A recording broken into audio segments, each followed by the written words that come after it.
be it good or bad, the thing that we do consistently in life is what brings us the results.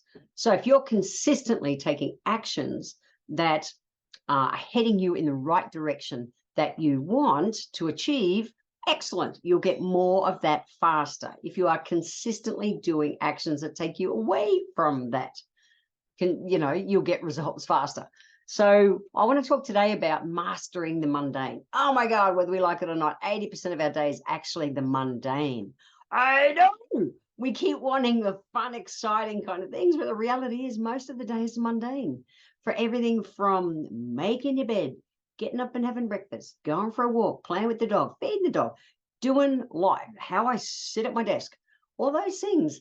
It's those mundane that we do most of the day. And yet people, and I have too in the past, resisted and fought it and stuff. However, when we can make peace with it and get that mastering the mundane, not just putting up with and tolerating the mundane, will get us where we want to go. It's huge. So I want to talk into that today. Let's go. So what is it about mastering the mundane? The mundane, those regular things that need to be done day in, day out. Everything from making the bed if you choose, through to, your routines with the shower, and getting clean of a day, through to interacting with family, getting the kids ready for school, what you eat, to look after your health, the time that you go to bed at night. All those things are the mundane. And when we can master them, that structure of mastering them absolutely helps to bring predictability and familiarity. That's a big word to even say. And it makes it feel familiar.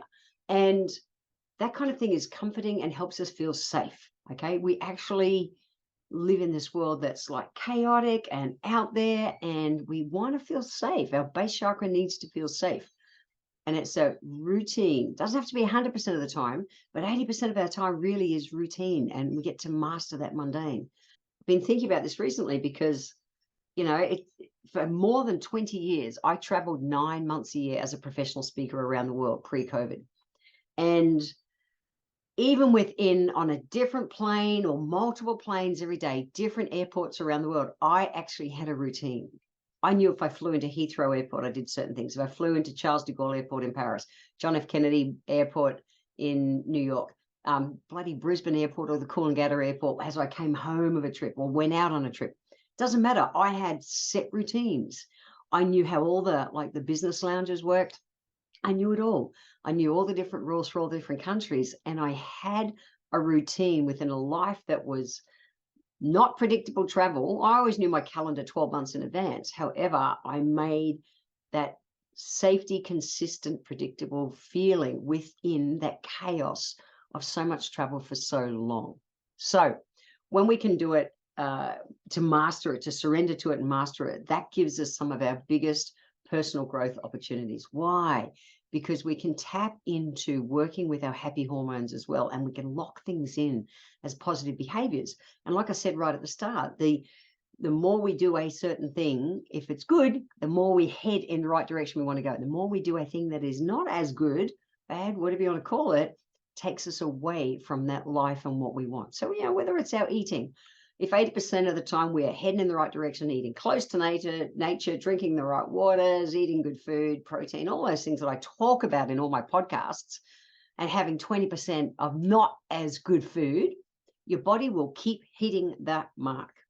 If it's the other way around, which such a large part of the population is, 80% is the not so good, and 20% is good, or even 70-30, you're not going to get there.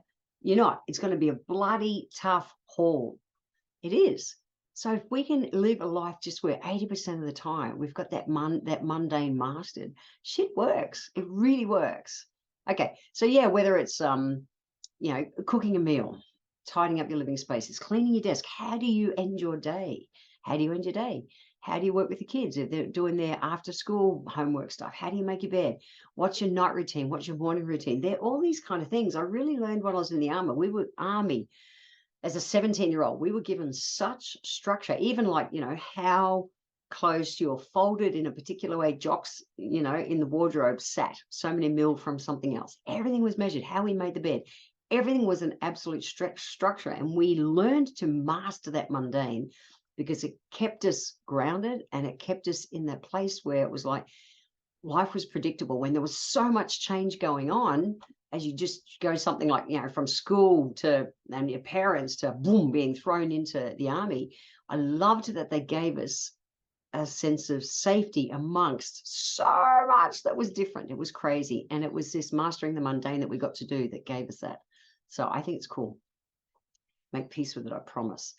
So if we can attempt, what are you going to do? Carry out the mundane kind of tasks with a positive mental attitude, looking for, this is cool. I make my bed. I go to bed at 8:30 at night. I do this, I do that. I work with the kids this way. I tidy my desk and set my day before I leave my desk at night for the next day. Then I know there's no surprises. All those kind of things. When we're engaging in those repetitive kind of tasks, it's really interesting, okay? Because we can get a sense of deep satisfaction. Now, what happens when we feel a sense of satisfaction is our serotonin rises. We get a serotonin hit. Serotonin is one of our happy hormones.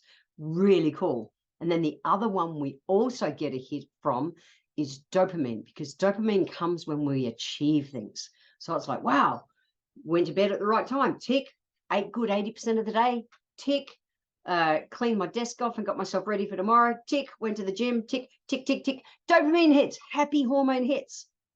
And tapping into serotonin and dopamine more mindfully by mastering the mundane helps us stick to what we need to do to achieve our goals versus being erratic and bloody all over the shop and not getting those happy hormone hits. It's not that we lose hope, but it's harder than it needs to be. So I wanted to do this quick podcast because have a think about, what are your mundanes that you do every day? What are your things that you do day in, day out?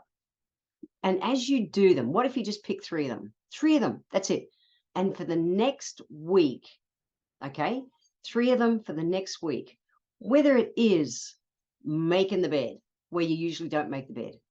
What if it's, cleaning your desk and prepping for the next day, whether it's making the kids' school lunches, whatever it is, celebrate it. So remember, achievement is dopamine.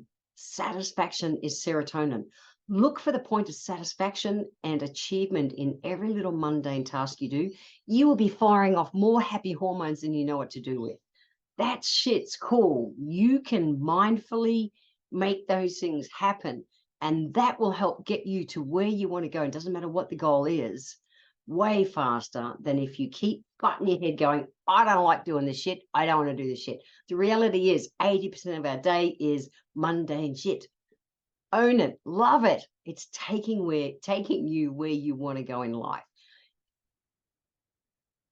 Send me a message. I want to know how you enjoyed mastering your mundane.